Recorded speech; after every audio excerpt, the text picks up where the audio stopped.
Tapos na sana. Yun lang. Kaya pala ayaw pumasok yung brake drum. Dahil makapal yung brake lining na nailagay.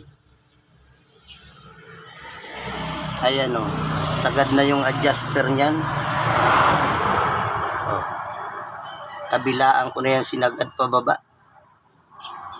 Pero ayaw pa rin pumasok. Ayan, kitang-kita naman. O, tumba na nga yung isang brake shoe.